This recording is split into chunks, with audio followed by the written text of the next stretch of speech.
ஆண்டவர் இந்த நாளை உங்களுக்கு நன்னாளை மாற்றி நன்மையான ஈவுகளை கற்று தருவாராக. குறிப்பாக பார்த்தீங்கன்னா, நம்முடைய ஆண்டவர் பன்முகம் அப்படி சொல்றதை காட்டும் பலவிதமான தன்மை கொண்டவர். காட் இஸ் கிரேட் அப்படிவாங்க பார்த்தீங்களா.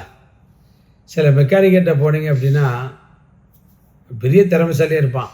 ஆனால் அவங்க கூட சில வண்டிகளில், சார் இதெல்லாம் நம்ம கரெக்ட் பண்ண முடியாது, இது இன்ஜின் வேலைகள் சரிப்படாது சார், இது எப்படி சரி பண்ணாலும் இது உங்களுக்கு நஷ்டம் அப்படின்னு சொல்லி சில வாகனங்களை ஒதுக்கிடுவாங்க. அது பைக்காக இருக்கட்டும் அல்லது 4 வீலர்ஸாக இருக்கட்டும், எதுவாக இருந்தாலும் எல்லா வாகனங்களையும் எல்லாராலும் சீர்திருத்த முடியாது.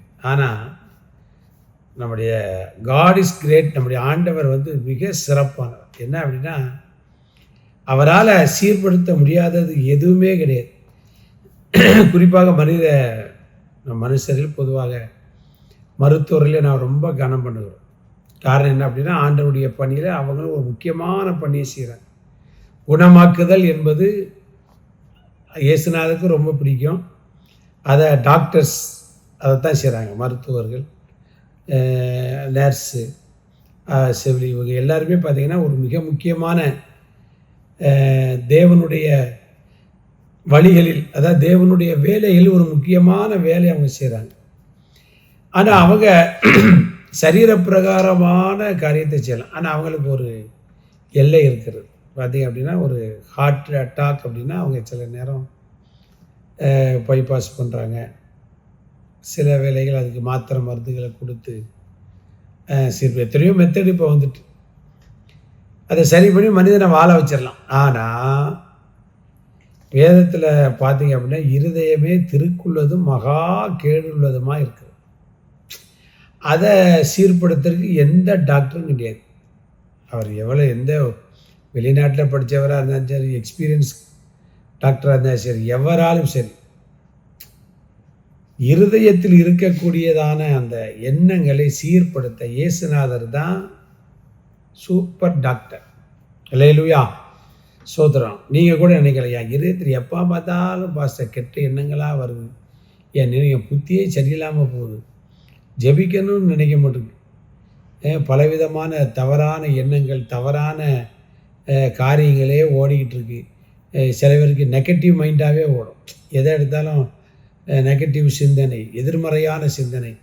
வசனத்தை கேட்டுக்கிட்டே இருப்பாங்க, அதுக்கு எதிர்மறையான சிந்தனை ஓடிக்கிட்டே இருக்கும். சில பேருக்கு பார்த்திங்க அப்படின்னா இருதயத்தில் லௌகிக கவலை ஓடிக்கிட்டே இருப்பாங்க. சில பேர் விட முடியாத பாவத்தில் சிக்கி என்ன செய்யலான்னு போட்டு தண்ணிட்டு இருப்பாங்க. அதுக்கு ஒன்று செய்ய வேண்டாம், இயேசுநாதர்கிட்ட வந்துட்டால் போதும். அவர் நம்முடைய இருதயத்தை என்ன செய்கிறவர், சீர்படுத்துகிறவர் என்று வேதம் தெளிவாக சொல்கிறது.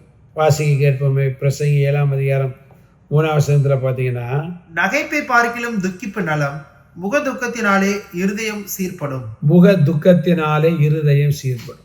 இந்த ஆண்டவர்கிட்ட நம்மளை ஒப்பு கொடுத்தோம்னா சில துக்கம் நம்முடைய இருதயத்தை எப்படி சீர்படுத்தணும்னு தெரியும் அவருக்கு.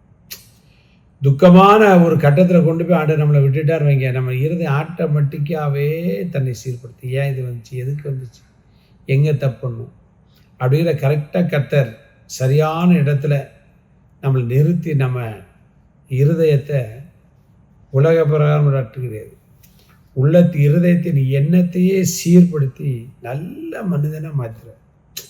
தாவீது ஒருத்தர் தப்புண்டான்.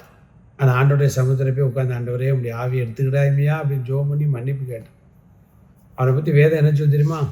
1 ராஜாக்கள் 15:5 பார்த்தீங்க அப்படின்னா, உரியாவின் சங்கதி ஒன்று தவிர அவன் வாழ்நாள் முழுவதும் பார்த்தீங்க அப்படின்னா தேவனுடைய நீதி நியாயங்களை விட்டு வாசிக்கிறதுங்க. தாவீது ஏத்தினாகிய உரியாவின் சங்கதி ஒன்று தவிர கர்த்தர் தனக்கு கட்டளையிட்டதிலே தான் உயிரோடு இருந்த நாளெல்லாம் ஒன்றையும் விட்டு விலகாமல் அவர் பார்வைக்கு செம்மையானதை செய்து வந்தார். காரணம் என்ன அப்படின்னா, ஈசோப்பினால் என்னை கழுவுனா. அவன் இருதயத்தை சீர்படுத்தினது பெரிய டாக்டர், டாக்டர் ஜீசஸ்.